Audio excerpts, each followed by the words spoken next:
Hi, my name is Jonah Universe, and I am going to be making a guide for vault cleaning going into the final shape, but also things you can do to continue maintaining your vault and not just letting things fill up and clutter and you not knowing what to do with what to keep, what not to keep.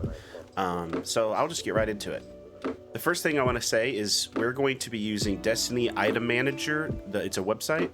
We're going to be using this for the majority of the vault cleaning and maintaining. I actually, when I do vault cleanings, I do not look through my vault in the game. I find it to be easier this way. And the first step you'll want to do is to go up to this little settings cog up here and click on it.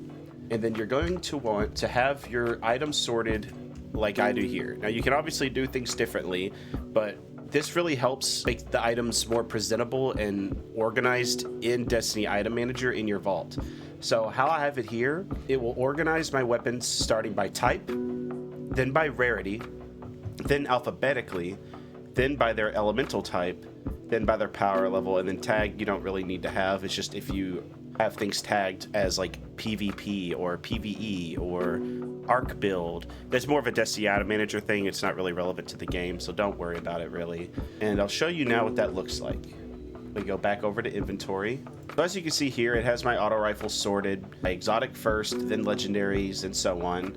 And same with all the other weapons. And this just helps to navigate your Destiny Item Manager and get to things quicker and not just have to kind of scramble and find where they are in your Destiny Item Manager. The next step I do is log into the game and get on the character any character, doesn't really matter. I just loaded into my hunter for whatever reason. And as you see here, all my weapon slots are full. You can pull these blue weapons from collections for 777 glimmer apiece, not a lot. Put them on to the character.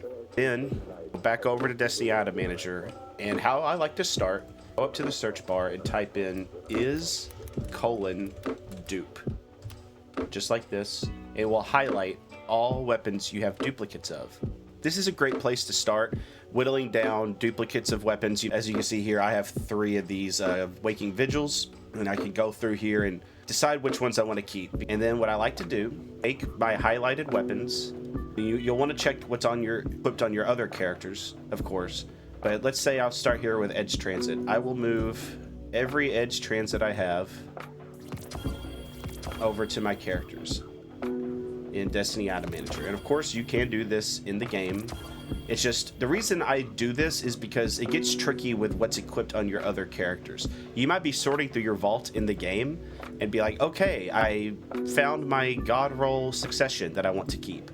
Turns out you have another roll or 2 on your other characters that you didn't look at, and it didn't give you a fully informed decision on what you want to keep and what to delete. So this is why I do it this way. So as you see, I got my Edge Transits over here. I got 5 more slots. Might as well, let's throw over some Falling Guillotines here. Sort through those. And then, throw my Waking Vigils over. And throw some Successions over. And there you go, just like this.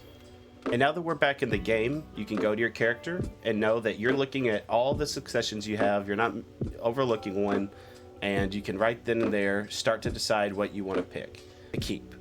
Now here's where we talk about what to keep. Of course, it's good to know, what's a good roll and what's not. And obviously I can't go over every single possible roll for every single weapon here. So you're going to want to utilize a tool like LightGG or any Buildcrafter, Theory Crafter guides on YouTube for specific weapon rolls. So here we are on LightGG, and what I'll do is I'll type in Edge Transit, find the one you're looking for, and then down here you can see what perks people like to go with, and it's sorted, from top to bottom by what perks people like the most. So obviously for this one, Bait and Switch is by far and away the most used perk in this column, and so on and so forth. And obviously this is not the be-all end-all. There are other niche options for every gun. You just kind of gotta learn what certain perks do and what weapons they work best on. And again, this is it might sound like a daunting task, but it's pretty simple. A grenade launcher like this, you're not going to be using for ad clear. You're going to be using this for high health target damage, like a boss. So you're not going to want chain reaction on this. You know, you're not going to want destabilizing rounds or adrenaline junkie. So just by using that logic of this is what I'm going to use for a boss phase, you just logically come to envious bait and switch. Now, obviously, cascade point or auto loading or even field prep might be tempting. None of them are particularly bad options in this example. Another tip on Light GG, if you're confused about what perks to use, is hovering over the perk and seeing in the community notes exactly what the weapon does.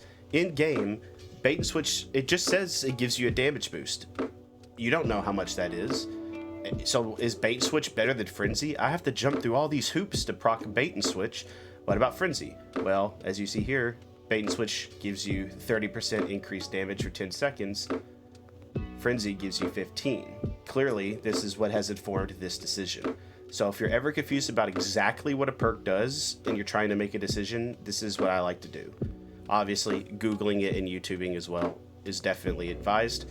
And try to find guides or videos or threads that are as recent as possible, since things change in this game all the time.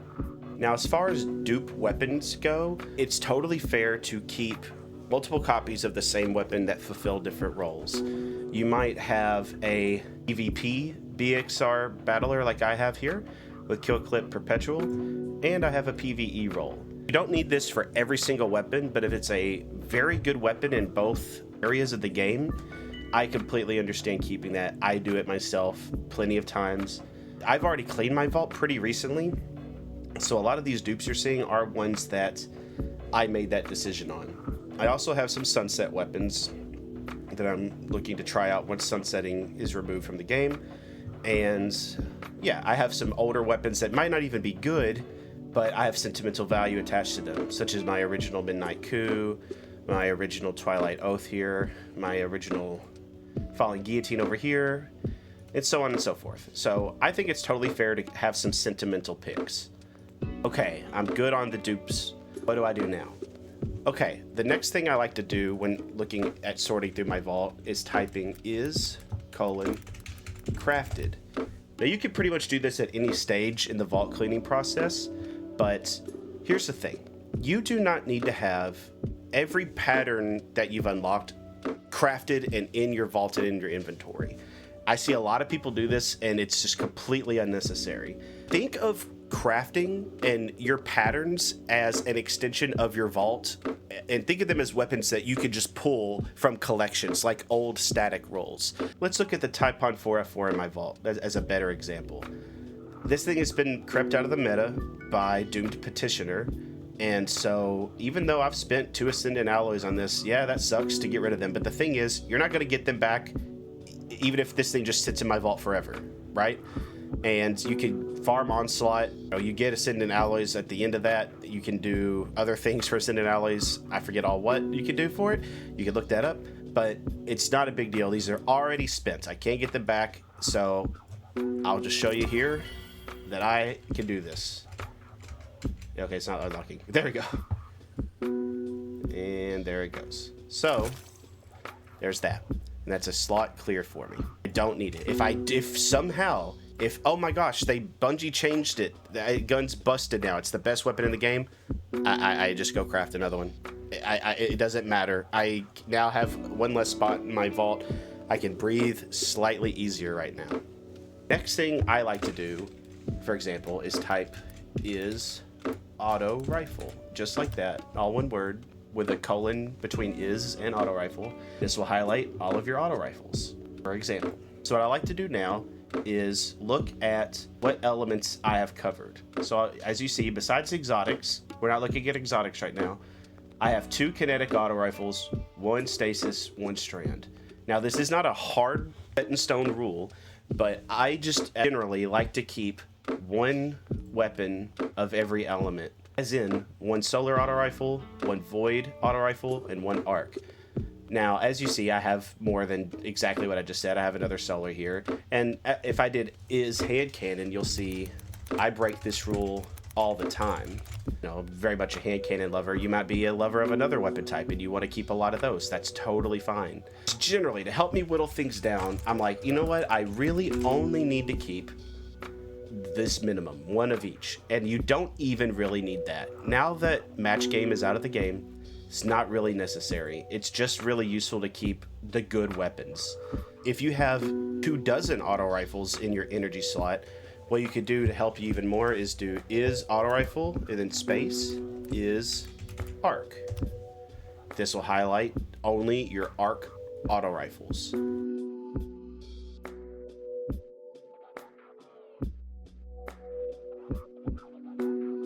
Did forget to touch on earlier is keeping a role for low-end content and a role for high-end PvE content.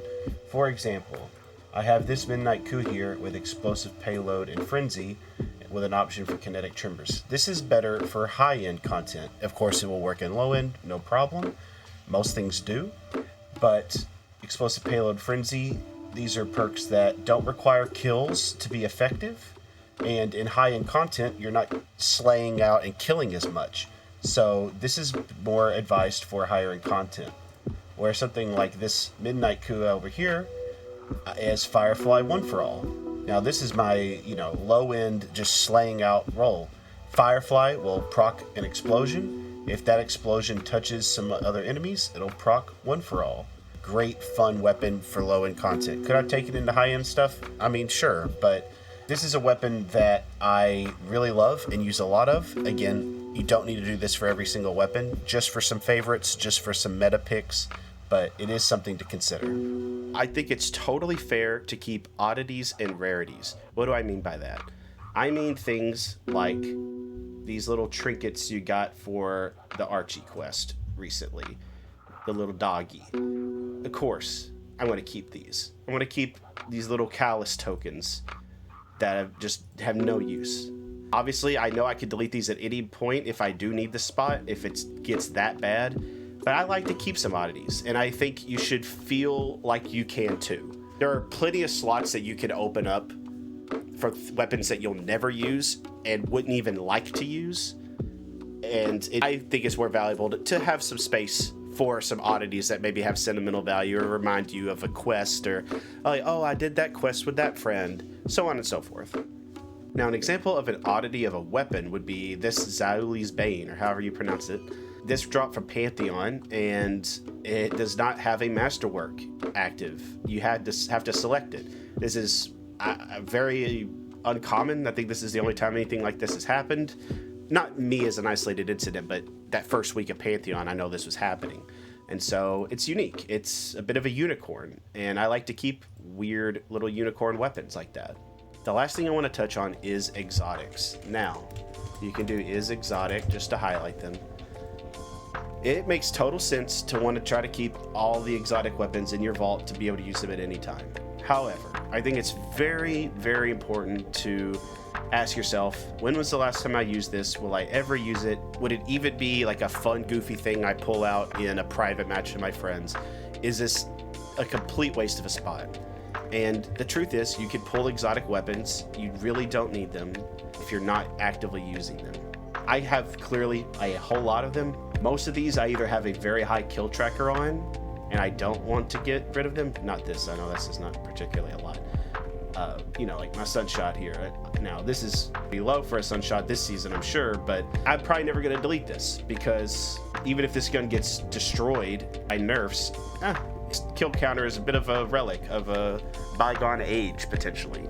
So, again, keeping things for high kill trackers is totally fair too, but you really don't need to keep all the exotics in the game. You know what? Like, for example, this Vigilance Wing, here, I'll show you. It's gone. I don't need this. I'm not going to use it in Crucible. I don't really ever use it.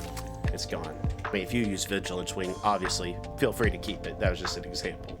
Doing it this way is a lot easier in my experience, because I'm not having to look between characters and mess with the unorganized mess that is the in-game vault.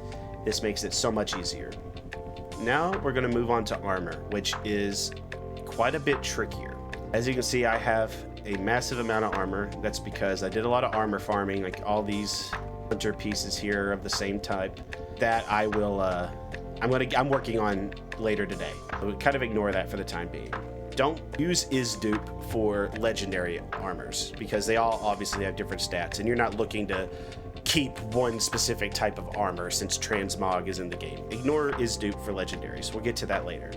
This is good for exotics because for the most part, 99% of the time, you don't need multiples of an exotic. So just go ahead and drag them onto your character, your duplicates, and then you'll look at them and make a decision on what you want to keep. Another important thing to know is you don't really want to keep any armor that is under the 60 stat line. As you can see here, my total stats on this piece are 90 because I masterworked it, which added plus 10, or added plus 12, I mean, and then the mobility mod for plus 10 mobility, totaling up to 90. This is a very good armor piece because 68, that's a pretty high stat. I am a pretty hardcore player of the game, so I try to only keep things that are 65 plus. As you'll see though, I do have some that are under, and that is because they have high spikes. We're looking for what we call spiky armor. Armor that has 2 really high stats and everything else is really low. As you can see, I'm going for lots of spikes, a whole lot of big spikes there. This is because it's better to really focus in on the stats you want and not try to be a master of none by having your stats spread evenly across everything. There's nothing particularly wrong with that. Generally, all content in the game can still be beaten this way, but if you're trying to min-max and really get the most out of your builds, that's what I would like you to consider.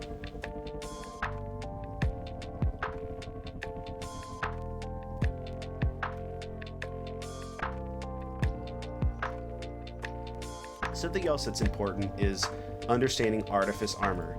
Artifice armor, you probably already know, you get this from Legend Dungeons, I believe, or Master Dungeons, whatever difficulty it is, and they allow you to have +3 to a stat of your choosing, and you can change this on the whim, and this is incredible. But you don't have to have it. It is still really worth going after high stat armor regardless, because good high stat armor is better than an artifice armor piece that does not have good stats. And just because something is 65 plus stat does not mean it's an automatic keep. If its stats are not spread out the way you'd like, or are just too evenly spread, then it's not worth keeping. If you're confused about what to make for a build at any point, I would just recommend going to a YouTube guide from a Buildcrafter, or you can consult the website Mobalytics. I found out about this website through a sponsorship on a Destiny YouTuber's channel. Of course, I'm not a YouTuber, I'm not sponsored. I just, like this as another place to consult. Let's say you want a Celestial Nighthawk build. You click Hunter, Solar, PvE, you have a couple to choose from. You just click on it and you can pretty much copy it. Now, none of these are the be-all end-all. These are just options for solid builds that'll get the job done. You can tune it to your heart's content. You don't have to use bad juju with Celestial Nighthawk at all. It might be worth doing after the plus whatever % buff coming in final shape, but that's neither here nor there. And what I like here is they even give you the recommendations for what stats to maximize. Of course, resilience is the best, and then they recommend discipline, then mobility for your dodge, then recovery. This kind of reinforces what I was saying earlier about honestly recovery not being as useful, especially on a class that can heal itself. And with Ember of Benevolence and Ember, well, he doesn't have it. If you have Ember of Benevolence and Ember of Empyrean, I love that combo, because Ember of Empyrean, if you throw your healing grenade on you and it touches an ally, you're going to get plus, I think, 300% ability recharge rate. Very good. And Ember of Empyrean allows it to where if you have Radiance or Restoration active, your solar kills with a weapon, and I think abilities too, will extend the duration of that restoration. And so it's just a good loop for restoring your abilities, to get your healing grenade back quicker, and to keep the restoration effects of it, still on you. But again, this doesn't really have to do with vault cleaning. This might sound daunting, but I promise you it really isn't if you're playing this game on a regular basis, is decide what loadouts you want on each character. So I will actually write down a list of 10 loadouts that I will use with that said character. I actually here could show you. I have a prep guide for the Final Shape raid, and you'll see I have a bit more than 10 for some of these. Some of these are considerations, but I basically decide, okay, these are the builds I want to run or have ready to go at a moment's notice. So what you're going to want to do is go to d2armorpicker.com. You probably already know what this is, but if you don't, I'll explain. This is the greatest tool for getting the most out of your builds in Destiny 2 and getting the best stat distribution possible for your character. The first thing you're going to want to do, though, is determine what fragments you have active on your character, because this will factor into the automation of making your build. So, for example, here I have Benevolence, Empyrean, and Torches, which subtract some stats. It's just the system needs to know that to get the proper build ready. An important thing to note, in the advanced settings, you're going to want to have assume all legendary items are masterworked, assume all exotic items are masterworked, and assume that class items are masterworked. This does is factors in to armor that you potentially don't actually have masterworked, but it'll still give you in the results. As you can see here, if I wanted this awful build for some reason, the yellow numbers represent masterworked items, the white ones represent items that you would need to masterwork to make this build reach the stat spread that you actually want to use. So I'll just throw it together a quick build here however I want it. Yada yada yada, not too much of a big deal. Don't follow this is not a particular guide for a build, but as you can see here, it's giving me two options for the armor that I can use to make this build. If you're unsure about what stats to go with, that's a pretty broad question. The main thing you need to know that as of now, having max resilience gives you 30% damage resistance in PvE. On every character in every build you make, have 100 resilience no matter what. It is just simple as that. Pure survivability. Then, if you're going with a melee focus build, you're going to want to maximize the strength stat, of course. If it's a grenade focus build, discipline. I generally prefer discipline over strength no matter what. Grenades are just stronger than melees generally in the game, but that's not a hard and fast rule. It just depends on the build. Intellect is not as important. I do not prioritize intellect, and you might think I'm crazy. Think, oh my gosh, that saves you like full minutes on your getting your super back. How in the world could you not go with intellect? Well, here's the thing. Even with max intellect, my shortest super recharge is 5 minutes and 48 seconds. But the truth is, you're getting so much super energy from killing enemies and picking up orbs, which are in huge supply at the moment in the game. It's very easy to get orbs. Chaining supers with your teammates, picking up their orbs. Intellect, it's not worth it. Recovery is a very important stat, though I do think that people still have it valued a bit higher than it should be. They're thinking of pre-resilience change when it didn't give you 30% damage resistance. It was what you wanted to have at 100 at all times. Currently, though, there are so many ways to resist damage and to heal yourself. I do still think recovery is very nice. It is not, a bad stat whatsoever. But if you're running a Devour build or you're running 100 discipline on a solar build with a healing grenade, recovery, you can lose some recovery. Mobility is a stat you can ignore entirely on Warlock and Titan. I'm sure there's plenty of people who have reasons for not doing that for certain builds. I don't know or utilize any of those builds. Hunter is really the only one that actually cares about mobility. If you're on a Warlock, you might want to care a bit more about recovery because it is tied to how quickly your rifts come back. And so if you're running a rift-based build, like a Vesper of Radius, then, you might want to adjust that. But usually it's hard to get both 100 resilience and 100 recovery. What I like to do is just hit 100 resilience, 70 recovery, and then in Destiny, I'll show you here, running a copy of this, Font of Restoration. When you have an armor charge, you have plus 30 recovery, effectively giving you 100 recovery and 100 resilience, as long as you have an armor charge, which is not hard if you play properly around the game. Pretty easy to maintain that. And honestly, 70 recovery is not bad. So let's go back to talking about what armor we want to keep, because that's what this is really about. What I like to do is go ahead and get all my loadouts made and ready to go on my characters, which means picking the perfect stat spread as good as I can get it and getting all the armor that will be as a part of that spread. Go ahead and get it masterworked, and you got it. It's saved, you're keeping it. Something to note here, both of these builds will effectively reach me the exact same spread of stats I want.